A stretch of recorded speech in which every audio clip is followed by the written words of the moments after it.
Bom, então nessa segunda etapa da nossa aula sobre percepção e tomada de decisão, nós vamos falar sobre os erros e vieses mais comuns no processo de tomada de decisão. Então nós temos excesso de confiança, ancoragem, evidência confirmadora, viés de disponibilidade, erro de aleatoriedade, escalada de comprometimento, aversão ao risco e compreensão tardia. Vou explicar um pouquinho cada uma delas. O excesso de confiança é o que pior pode acontecer na vida de um executivo, na vida de um gestor.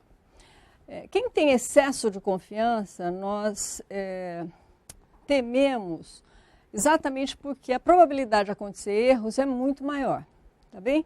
Então isso vale para várias questões, não só para a vida organizacional. Excesso de confiança na forma de pilotar uma moto, né? Se você tem moto, se tem motociclista. Tem excesso de confiança porque nunca sofreu nenhum acidente. Então, se expõe a mais risco, né, andando nos corredores, enfim. Por quê? Porque tem uma bagagem de experiência. Nunca aconteceu nada, né, eu sou super confiante, eu domino bem o equipamento, enfim. E acaba, numa hora dessas, se acidentando. O excesso de confiança para a tomada de decisão nas organizações é extremamente importante. E é extremamente importante que você não tenha excesso de confiança, por mais experiente que você seja.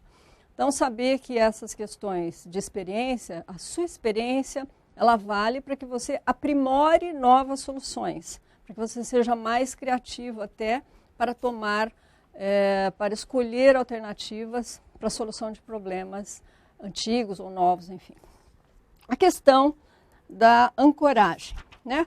A ancoragem, ela se refere a uma tendência que nós temos de nos agarrarmos a uma informação inicial, né? Nós ficamos contaminados com alguma informação inicial.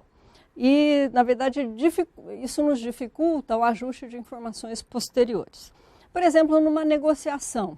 Quando você está numa negociação, sei lá, você vai comprar um tapete, você vai comprar alguma peça, né? E você fixa um preço.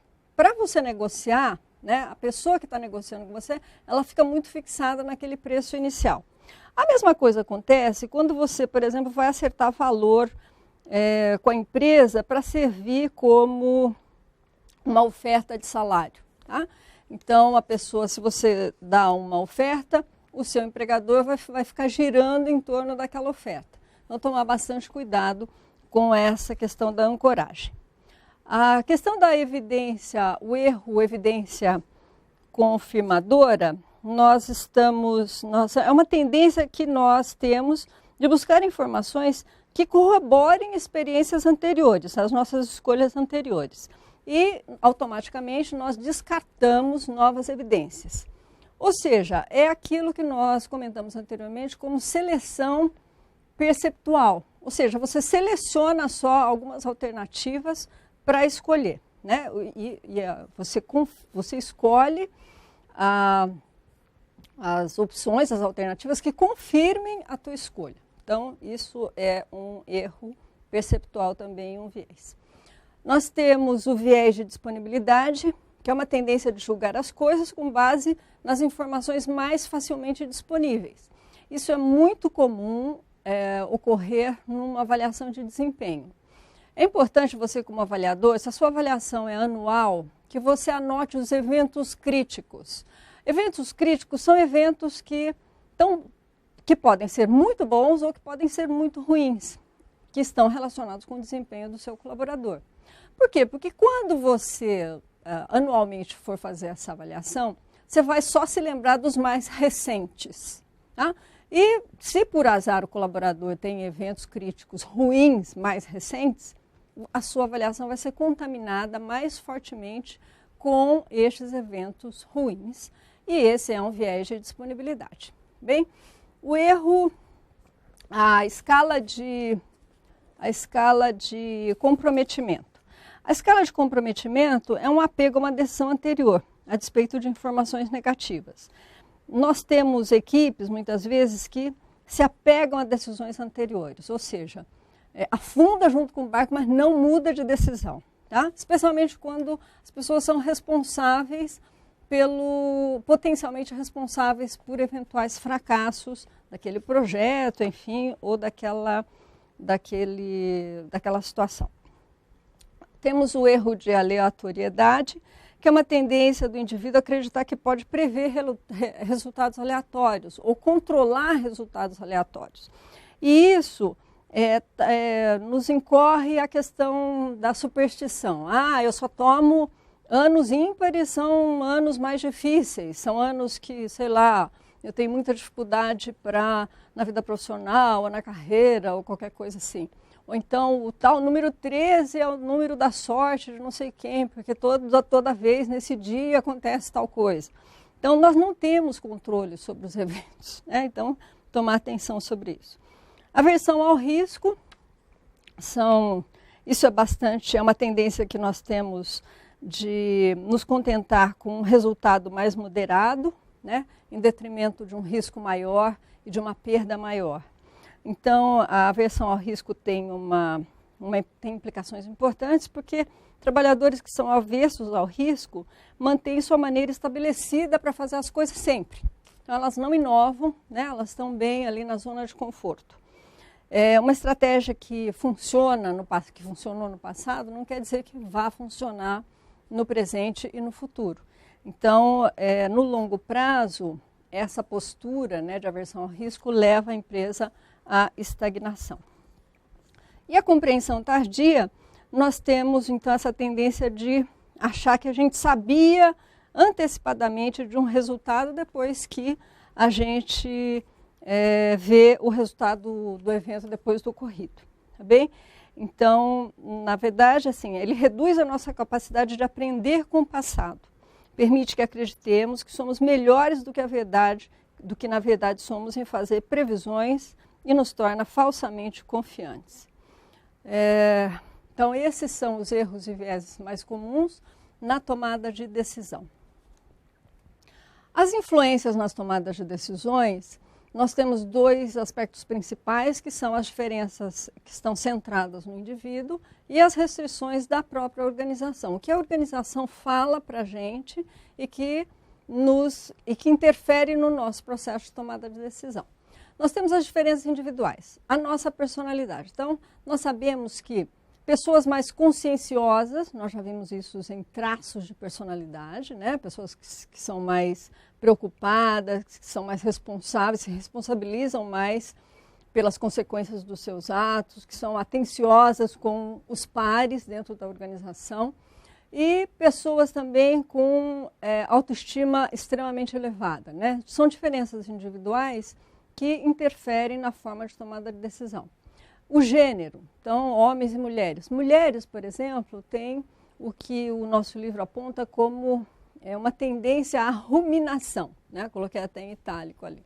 Ou seja, de ruminar mesmo, né? De ficar trabalhando, às vezes até excessivamente, na coleta de informações e na análise das informações para tomar uma decisão. Isso, quando você tem o tempo muito curto, isso muitas vezes tomar decisão pode se tornar prejudicada, né, comprometida. A habilidade mental, né, pessoas que têm habilidade mental, inteligentes, enfim, elas têm mais facilidade, têm mais rapidez na tomada de decisão, porque conseguem selecionar melhor as informações, interpretar, analisar e tomar a decisão. E tem as restrições organizacionais, ou seja, por exemplo, avaliação de desempenho e sistemas de recompensa. Se você está numa empresa que valoriza o trabalho em equipe e ela não avalia você como a sua contribuição individual e dentro da equipe, ela está sinalizando para você duas coisas diferentes. Se você está sendo estimulado a trabalhar em equipe, mas você não é avaliado por trabalhar em equipe, você não tende a tomar uma decisão para trabalhar em equipe. Tá certo? Ela está dissonante da proposta. E o sistema de recompensa é a mesma coisa. Se você tem um trabalho em equipe, a sua recompensa tem que ser não só individual, como pelo trabalho da equipe. Tá bem? Então, a tomada de decisão em relação a trabalhar melhor em equipe vai muito de como que você avalia. Bom, a empresa está me avaliando, está me pagando para que eu trabalhe, né, com essa dinâmica de equipe. Então, isso afeta a forma como você percebe as restrições organizacionais. Por exemplo, regulamentos formais. Então, por exemplo, muitas empresas de fast food, né, nós temos grandes empresas, né, franquias que trabalham com padronizações. Ou seja, o funcionário que está lá na linha de frente, né, na produção das comidas, ele tem pouca liberdade para tomada de decisão. Por quê? Porque está tudo muito padronizado, né? Então, a padronização faz com que, em muitos casos, melhore a qualidade, né, de produtos e serviços, mas, ao mesmo tempo, faz com que o indivíduo que está lá trabalhando não precise tomar tantas decisões. Por quê? Porque está tudo padronizado. O limite de tempo, né, os prazos exíguos e os precedentes históricos, a questão do orçamento. Então, você vai tomar uma decisão sobre começar um projeto novo dentro da empresa, sendo que você tem um orçamento super apertado. Então, obviamente que isso vai ser uma informação importante para que você tenha uma noção das prioridades, né, o que é prioritário como projeto dentro da sua organização. A criatividade na tomada de decisões, ela é uma variável muito frequente, um tema muito discutido hoje nas empresas, porque as pessoas na organização querem que você seja criativo agora, né? E às vezes ela tem todo um sistema de avaliação que pune se você é criativo e erra.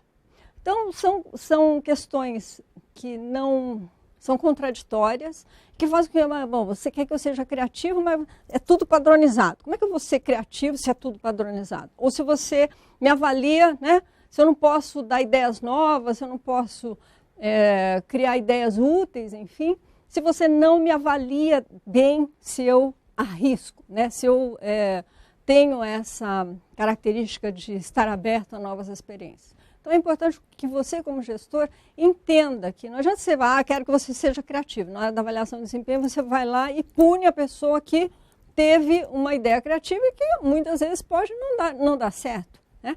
Então tem que balancear muito essas políticas, essas decisões. Então nós temos que a criatividade individual, ela precisa da perícia, do pensamento criativo e da motivação para a tarefa. Ou seja, para eu criar ideias novas, úteis, né? Soluções criativas, soluções inovadoras para os problemas que a empresa enfrenta, eu tenho que estar imbuído de conhecimento, né, de habilidade técnica para isso. Eu tenho que estar intrinsecamente motivado. Não é só porque a empresa vai pagar para mim se eu propor alguma ideia nova, mas se é um trabalho desafiador, né? Nas linhas de produção, muitos funcionários são convidados a pensar ideias criativas, formas mais eficientes de se trabalhar com aquele processo. E temos o pensamento criativo, que é usar analogias, ou seja, novas perspectivas, sair da caixinha, né? O que vulgarmente nós chamamos de sair da caixinha, sair do quadrado. Quer dizer, pensar olhando de fora o problema. As implicações para os gestores é que a questão da percepção, ela influencia a produtividade, né? Então, dentro do comportamento organizacional, nós estamos preocupados com produtividade, aumentar a produtividade, diminuir o absenteísmo, rotatividade, né, e o absenteísmo.